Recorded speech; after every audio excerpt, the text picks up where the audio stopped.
Thank you to Dr. W.L. Johnson and the Mount Zion family for inviting me over here on this occasion. To all of the son of the house, to Brother Isidore Harris, who put me on the list of persons to be considered, and the lot fell upon me. To my lovely wife, thank you. We are the two most nervous people in the building this morning.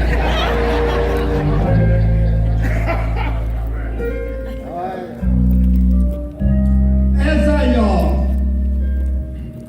pondered this theme, Mighty Men of Valor, I was initially told Mighty Men of Valor. And the theme scripture, the 133rd Psalms, I juxtapose those two images in my mind. On one hand, you have mighty men, which implies an engagement in battle against something or someone. You know how it is in life. We come up against opposition, and we have to struggle, and we have to fight. We have to engage in a battle. And normally we get the moniker mighty when we win. Amen. And the other one, Psalms 133 or the 133rd Psalms, it's a psalm that said, behold, how good and pleasant it is for brethren to dwell together in unity. And so what you have is a picture of people getting along, coexisting with one another. So you got people fighting on one end and folks getting along on the other end. And since we find ourselves here in the midst of Black History Month, my mind automatically, when we say mighty men, went back to some of the men that I know to be mighty in my mind, who has in some way I benefited from. Amen. First of all, we have the one that we all call Dr. Martin Luther King Jr., that drum major for civil rights, who took it upon himself to advocate in a public forum, fearing death, for our public right, for our right to have civil rights. Yeah. We had Medgar Evers, who in a state swelling with oppression, as it was said, who stood up and fought for our right to vote. Yeah. We have Muhammad Ali, that person who gave up everything, fame, because he would not go against his belief, and he went to prison. We had Thurgood Marshall, that legal mind who fought Brown versus the Board of Education and said that separate was unequal, inherently unequal, who later went on to become the first Black Supreme Court Justice. We had James Brown, that man who gave us all that theme, say it loud, I'm black and I'm proud. But we took some pride in our color, in our heritage, in our ethnicity. We also had some people in our own community who were mighty men. Now, these are my mighty men. I picture Mr. George Washington, because a lot of things, I'm from the project, and I remember going up the hill to the Freedom House, where they had books. And this was Mr. George Washington's property. We had outside agitators, as they called them, on his property, but he let them reside there. And we were blessed by their presence. We had Wilbur Robinson, a forerunner, a staunch fighter, a mighty man in this county, who fought that we, the residents of this county, might enjoy the rights that we are afforded as U.S. citizens. Oh, it's a whole litany of people that we can just name who were mighty men. Let me turn my attention to the Psalms right quick. Behold, how good and how pleasant it is for brethren to dwell together in unity. Now, this dwelling requires that everybody be what? On one accord. We get unity and uniformity mixed up sometimes. We feel like sometimes we all put on the same color suit. We in unity. We unite. No, we uniform. I got my brown suit on too. Yes, I'm uniform this morning. We uniform, but unity suggests a harmony or agreement of parts of elements into one united whole. Yeah. See, we can all be different and still be united. Amen. You know, God made us all different. We can all be different. I don't have to be like you, and you don't have to be like me for us to be united. Because unity will separate. Yeah. Uniformity will not. That's right. You know, we all got the same shirt on, and somebody coming in with a different color shirt, he's not with us. That's right. We're not uniform. We still could be united. Yeah. But it is pleasant and good to dwell together. You ever been in a relationship with anyone or a group of people and you got along? Yeah. How did it feel? Good. Feel good. Yeah. It really did. It felt good. It is good and pleasant when we are all together in unity. Yeah. And the opportunity to be united starts in the family. Amen. That's right. You need to be united at home. That's right. Go ahead. It starts there. You know, it's a man and his wife. Yeah. A man, his wife, and his children. Yeah. They need to all be united. Yeah. On one accord. Yeah. Marching at the same drum beat. Yeah. We all need to be united as a church. Amen. It is hard for us to go and fulfill the Great Commission if we're not united. Amen. Can you do it? We can stand some unity within our denomination. Yeah. There are great works, and we're going to talk about that in a few minutes, that we can employ our hands to if we all what? United. Yeah. All on one accord. That's why David says it is good and pleasant for brethren to dwell together. Yeah. So this juxtaposition of two things, this battle and this unity, the only thing they got in common from where I stand is David. Amen. David was a mighty man. Amen. Ain't no ifs, ands, buts about it. That's right. David was a fighter. Yeah. Scared of nobody. Yeah. David also united the tribes into one. Right. So he understands how division creates issues and problems, but being united is pleasant and good. Amen. He accomplished those things. It's about a warring man who brought people together. Yeah. And let me just throw this in here because I have to, because it was given to me. I was telling a friend of mine, matter of fact, my brother, I said, I can't put these two images together. He said, listen. He said, we all as Christians fight the battle. He said, when we go out as Christians, we fight the battle. We trying to save our souls.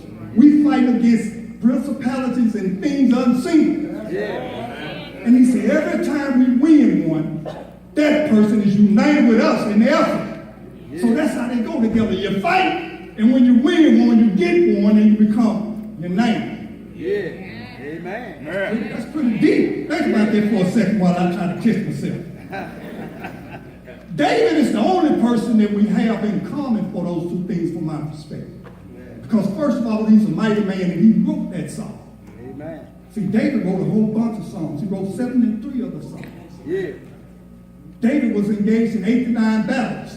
A lot of them we know about. You know David, that shepherd boy, who as he watched his father flock, took on the lion and the bat, whooped them both. Yeah. While he was still a young boy, went to visit his brothers and the king, and found a giant deflamed in the name of God and his people. Yeah. Took 3 rocks, knocked him out, cut his head off. Yeah. You know, David was a mighty man. Amen. David even had, his men was even called mighty. Yeah. Now, it's one thing to be called a mighty man, but when do you get that title?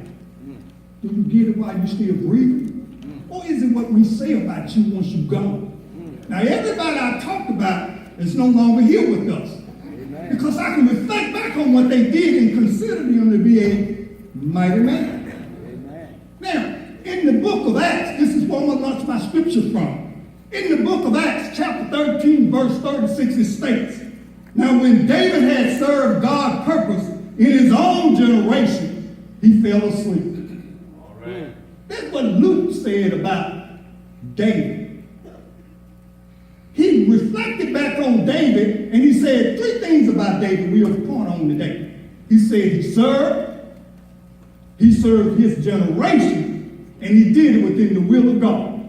Now, those are 3 things if you want to be a mighty man, you might want to take under consideration. You want to serve those you come in contact with, those who have the opportunity to serve, then you want to do it within the will of God. Amen. There's a songwriter, he penned this line in his song. He said, service is the remedy to the problems in your life. Serve. Yeah. Serve is the remedy for the problems in your life. Yeah. Got some issues? Go do something for somebody else. Go help somebody else out. Yeah. Then you'll find out your problem might not be all of that. Yeah. And if it's nothing else, it'll take you away from your problem for just a few minutes. Yeah. You'll get some relief from the struggle of trying to figure out what to do, which way to go. Few things in life are more painful than an unfulfilled life. Yeah. Some lives are morally unfulfilled. Some lives are just plain out wasted. Yeah. They don't stir up the gift that was in them or the power that's never come to fruition that they hate. Yeah. They don't serve. Your service might not get it recorded in history book like Dr. Martin Luther King or Thurgood Marshall or Medgar Evers.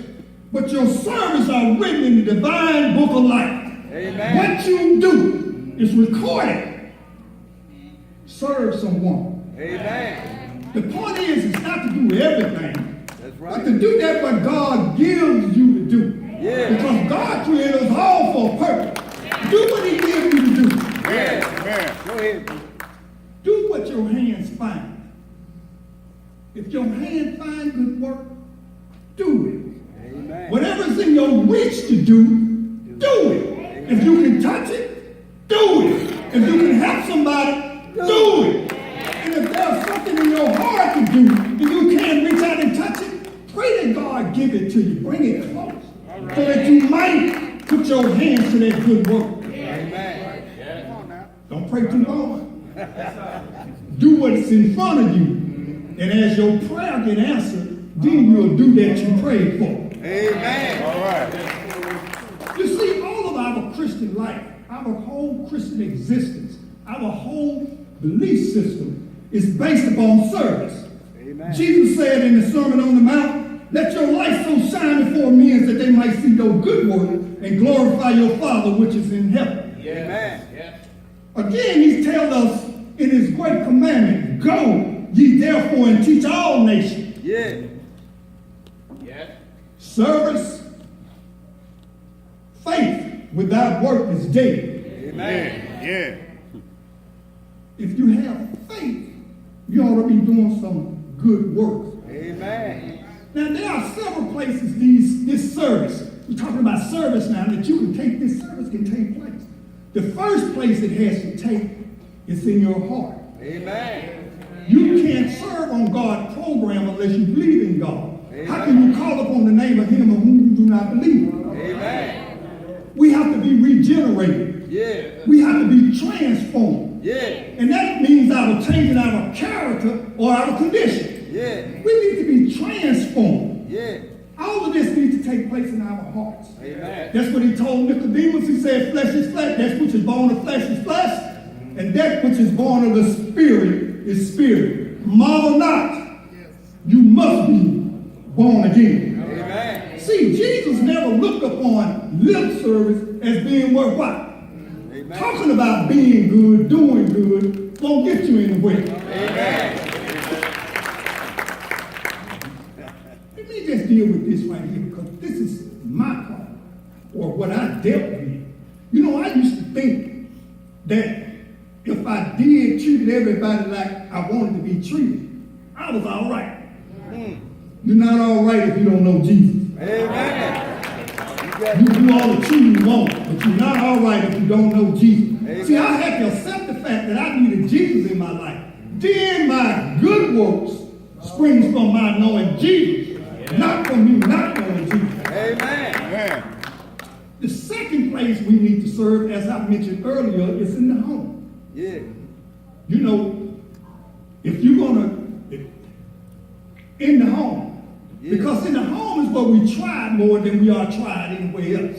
Yeah. You know what I'm saying? You know, because in the home, you are known.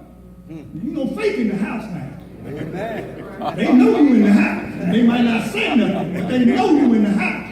And that's where we become more tested at. That's where we get our start at. After our conversion in our hearts, we need to start at home. Not only the physical home for what's under your roof, but in your own home is really where you stay at. When Jesus gave the Great Commission, he told them to start where? In Jerusalem first.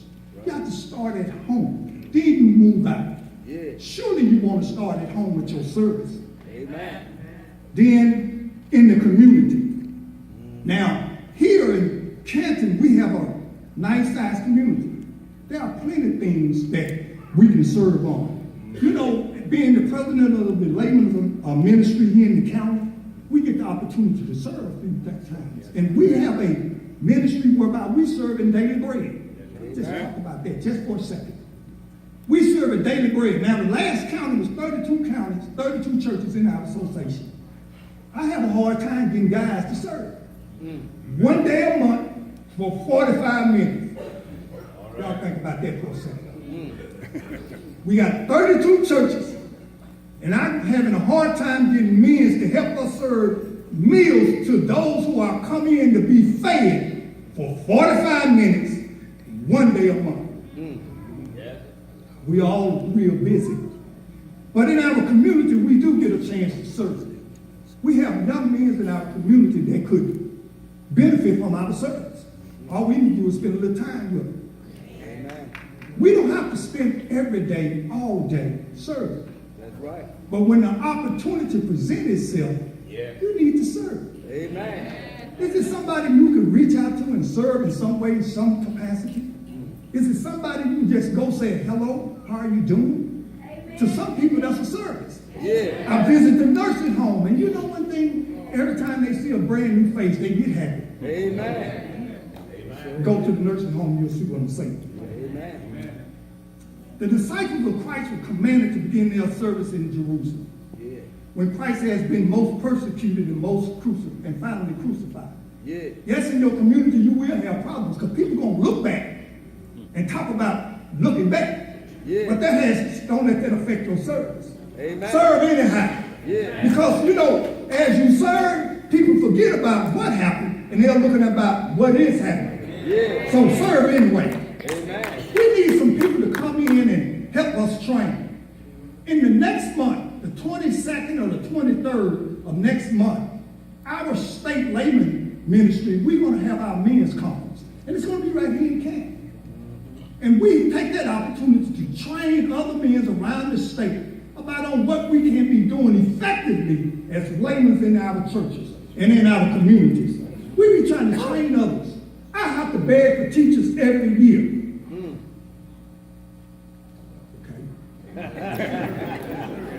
We get the opportunity to teach because teaching is what we have to do. You can't send anyone out to do anything if you hadn't trained them. I am reminded of in the book of Genesis, Abraham, after his nephew Lot had got captured, he went and got his trained men to go get him back. He didn't just go get anybody. We can't send you out there any kind of way. Before Jesus sent him out 2 by 2, he did what? He trained them. Yeah.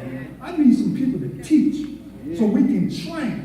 The Bible tells us to train up young folks as you'll have them to go. Look, we got a whole generation almost that have not been trained. Whose fault is that? The trainers. Or the lack of training. The opportunity to serve is there. And if you want to be a mighty man, you got to serve. If you want to be a David, you got to serve somebody. And while you're serving, you have to serve those folks that you come in contact with. Your own generation. You can't serve someone who's in the grave. I recall Jesus saying, let the dead bury the dead. You come home, let's go do some ministry. You can't do nothing for the folks in the grave. But that person sitting next to you, that person who lives next door to you, that person who's down the street from you, that person you work with day in and day out. You can serve them. Every generation stands in need of those who have been given to them to benefit from them. All of us can benefit someone. All of us probably already have benefited someone. Yeah. But we need to serve our generation. Amen. Think about this. Those men's name I call, the benefits from their service, we still reaping it. Amen. Amen. Amen. We still reaping it. Yeah. They served. David served, and then his generation benefited from it. Amen. The only benefit either of us, any of us can receive, is from those who are still living with us. We can still receive benefit from them. Because I always said it takes a lifetime to do nothing. If when your last breath is taken and you've done nothing, you spent your whole lifetime doing nothing.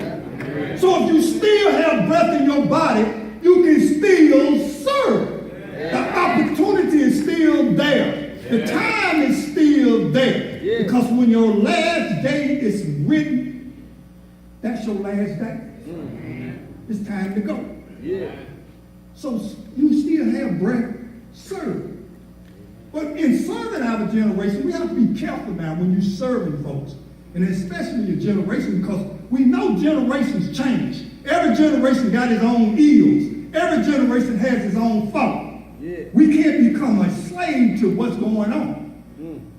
I remember back in when I was in the early 60s, late 60s, the early 70s, you know, it was, if it feel good, do it. I know some of y'all couldn't say it there behind me because some of y'all my generation of folk. If it feels good, do it. Yeah. And you know, sometimes, that sounds all right when when you're young, that sounds okay. Because you're real adventurous. But hindsight telling us a dangerous thing. So we need to tell folks, you just don't take a part in everything. Because if you take a part in everything, you can become enslaved to some of it. We have a lot of people walking around today, unfortunately, enslaved to feeling good. Amen. So we have to watch that. Yeah. We have to be ready when the occasion, when the opportunity presents itself. Don't walk past it. Somebody told me, passing church, going to church. Yeah. There's a situation when you got in your car before you got to church was a churching moment and you passed it up going to the building. Yeah. Somebody referenced salt in the box this morning. That's right, salt no good in the box. You have to take the opportunity to serve when it presents itself. Amen. You got to always stand firm in the faith now. You just can't be running away from the faith. Because some of the things that you encounter will move your faith. You can't be wishy-washy. To every wind of doctrine come along, you give in to it. You're going to have to stand in your faith. Amen. Those people we can serve are our elderly in our community. There are some that could benefit from our service. We spend time under our layman ministry. We purchased, with your assistance, a trailer full of equipment. And we took people's skill sets, things, their talents, what they can do. And we've helped some elderly people. Those people who need a handicap ramp, couldn't get one built, we built it. And we'll build another one when we find out about it. We're here to serve. Yeah. We're doing that. We have our people who are middle-aged. Life is going good, but they need somebody to talk to every once in a while. Just need a brother to hear them out. They don't want you to do nothing. They just want you to do what? Listen. Yeah. The opportunity is there. It is good and pleasant when we can get along. Amen. Then there are our young folks, the rising folks, whose, sons, life hasn't come up on them all the way yet. We get the opportunity to mold them. Remember now, we have to train them up in the way they should go. Amen. We have to train them up in the way they should go. Amen. Lastly, we need to be in the will of God. We need to serve. We need to serve our own generation, those we get the opportunity to serve. and we need to do it all within the will of God. Amen. Ephesians 2 and 10 said, for we are his workmanship, created in Christ Jesus unto good works. And the will of God implies this, that it's a service that has been inspired by God. God suggests the form of service and guides the faithful to it. His own love is in the heart, and it prompts it. What it means is that when God put it on your mind, you're sitting there watching TV, and God lays it upon you to do something, get up. Amen. Go do it. Yeah. Do not resist. Get up and do it, because if he inspired you to do it, or he put it on your heart or your mind to do it, he's purposed you for that. Don't worry about, do I have the skill set or the talent? God equipped those he called. He don't call, he equipped. If you go back, biblical history tells us that everybody he called, he had to do something for them. They weren't equipped coming in, but they were equipped when it was time to do it. Amen. The meaning of the service. All services has a divine purpose. You know, one out of Sunday school lesson a couple of Sundays ago said, everybody matters. Yeah. Y'all remember that one? Those of y'all go to Sunday school, you know what I'm talking about. Amen. And the lesson in that was said, when I was naked, you clothed me. Yeah. When I was hungry, you fed me. Everybody matters. There's no one upon this earth that God does not care for. He desires for everyone to be saved. Everyone matters. And when you're clothing someone, tell them about Jesus. When you're feeding someone, tell them about Jesus. The opportunity to serve, and someone might come saying, what must I do to be saved? A divine purpose. Yeah. The divine destination of his work, of his worker and his work. God distributed gifts and suit people for his purpose. We are called for a purpose. Amen. We are not all called to do the same thing. That's right. But you know, the Bible tells us all things work for good for them that love the Lord. Amen. And are called according to this. Perfect. Y'all help me now. I don't know Go if you ahead. all that. Y'all help me. Don't get scared. Go Help me out. I'm finna go home. Yeah. You know, some people think that everything they'll do is useful and it's in God's will. Not necessarily so. You remember Pharaoh? Pharaoh was in the providential design of God. He did what God wanted him to do in order for his will to become up and his divine plan to come to fruition. Amen. Moses was in God's will. Yeah. We must live it in the exercise of God's supreme love. There was a question asked one day, and the question was asked to Jesus, what is the greatest of the commandments? And Jesus said, love the Lord thy God with all thy heart, with all thy mind, and with all thy soul. And he said, that is the greatest. And the second one, in addition to that, is love ye one another. And all of the laws and the prophets hangs on those two. Yeah. We have to remember that. Once we love God, we must give him the throne in our heart in order for us to sit at his foot. Amen. You know, we can't give up to God and expect us to be in the will of God if we haven't given him our heart. And secondly, we have to be loving toward all people. It's hard for you to serve somebody you dislike or you don't love. That's why I said, you know, everybody think about that loving, that's embracing love, but we are talking about that agape love. You have to love everybody. Amen. And we must understand that every act that we do, every work that we do, every service that we provide is what it is that we have been called for. There are three things that if you want to be a mighty man, you need to remember. The principle of greatness. You desire to be great, serve others. Amen. The principle of success. If God purposed you to do it, it will be successful. Amen. The principle of destiny. You can glorify God through your service. I leave you here, Mount Zion men's, all of you mighty men's, all of you want to be mighty men's. Let me just give you something to ponder. While women weep as they do now, fight. While little children go hungry as they do now, fight. While men go to prison, in and out as they do now, fight. While there's a drunkard left, while there's a poor lost girl upon the street, while there remains one dark soul without the light of God, fight, fight, fight. Thank you.